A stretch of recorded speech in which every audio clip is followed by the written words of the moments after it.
So for today's training session with Beaux, we're going to work on the art of doing nothing even though something is happening, okay? It's going to be an extra long session, probably not going to record all of it, but I just wanted to take the time to discuss the general, logic behind it all, okay?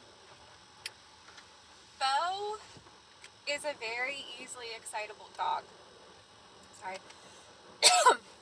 He's got a lot of emotions. And he wears his heart on his sleeve.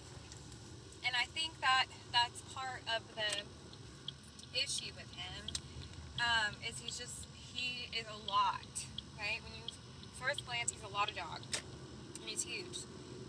So what we want to try and instill in puppies is, even though you are confident enough and energetic enough and physically healthy enough to go and just dive into everything that you find interesting, it doesn't mean that you're always going to be able to do it. So in a very stimulating environment, which doesn't take much for Beaux, right? Things are immediately stimulating for Beaux. We want to try and challenge the dog to just relax. How do you do that? Well, we borrow a chapter from the book in horse training. It's an exercise called a patience post or a patience tether. And what you do is you attach a dog to a post via a leash. It can be yourself, it can be a tree, it can be an actual post, just something that he can't pull, right? And we kind of force the dog, we force the dog to stay in that area because he's on the tether. It uses a lot of what's called negative punishment. When we're talking about dog training in a more academic sense, you've got 4 different ways of training a dog. You've got positive punishment, which is the addition of something negative, like us squirting him in the face with a squirt bottle when he jumps on us. You've got positive reinforcement, which is giving the dog something that they like a treat when the dog does something we like. So if I ask him to sit and he sits and I give him a treat, that's positive reinforcement. And then we've got negative reinforcement, which is the removal of something to increase the frequency of a behavior. So,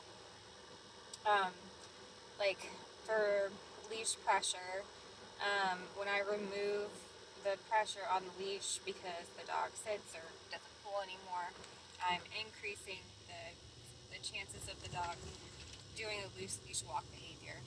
That was a little bit weird to understand. And then the other one is negative punishment. So the removal of something to decrease a behavior. That's what we're focusing on today. So we're going to remove all his ability to access stimulus, right? We're going to remove his ability to move around freely in a way that he wants to decrease the frequency of his overexcitable behavior. He can't jump on me if he can't reach me. He can't mouth me if he can't reach me, right? He's going to want to, because while he's tethered on the deck, I'm going to be doing a bunch of other things that are probably very stimulating for him. We're going to couple negative punishment with positive reinforcement, and oftentimes they work in conjunction with each other. So positive reinforcement, remember, is the addition of something good to reinforce behavior, so to increase the chance of desirable behavior. The desired behavior we want in Beaux is a relaxed dog. Well, then we have to say to ourselves, what does a relaxed dog look like? For me, it's a dog that has kind of resigned, in this exercise, it's a dog that's resigned themselves to just say, okay, I'm going to give up trying to, follow my impulse to go and get the thing, and I'm just going to lay here and be content just laying here by myself, okay? That is the behavior I want. It's not just a down position. It's not just a sit position. It is the feeling of the dog being chill. It's usually hallmarked by a dog having a really deep breath and then settling into a down position, right? That's not requested by me. The dog does it naturally. When Beaux does that, I'm going to approach him, give him affection and a food reward, okay? Those are things, especially the affection, I think, are things that Beaux really wants, okay?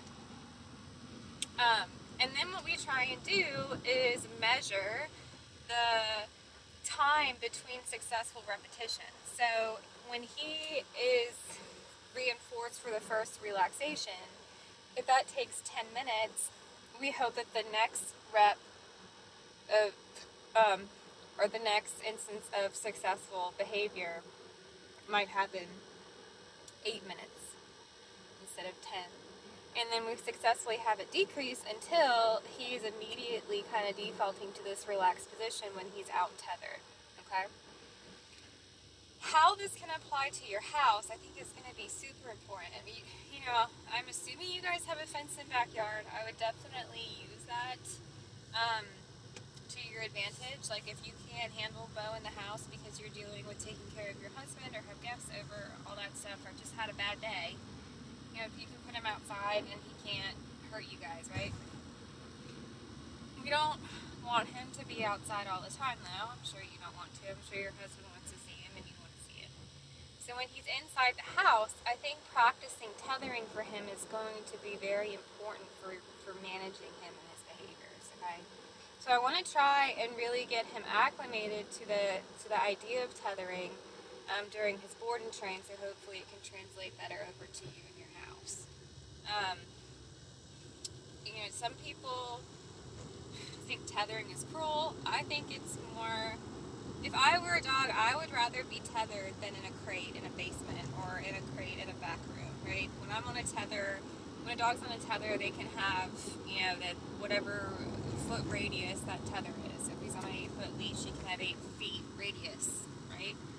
And tethers are easier to move around the house. A crate's harder to move around the house. So you can have a tether in the room that you watch TV, in your bedroom, in the kitchen.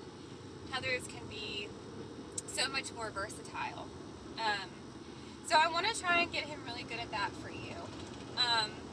And then after we get him good at that in a familiar environment, then we're going to start to dive into the specific tasks at hand, which is to, receive stimulus thrown at him, so us opening a door and being there. We want him to maintain that kind of more relaxed tethering exercise in the presence of that kind of normal day-to-day occurrence of, wow, mom's home, I'm excited, but I'm tethered, so I'm going to have to stay more mellow and neutral.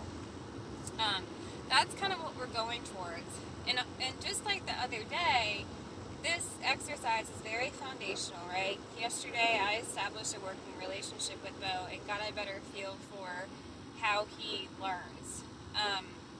This is another day of us doing a lot of foundational work with him. So I'm excited for it. It's very hot today and we're going to be outside, so in the shade obviously with water.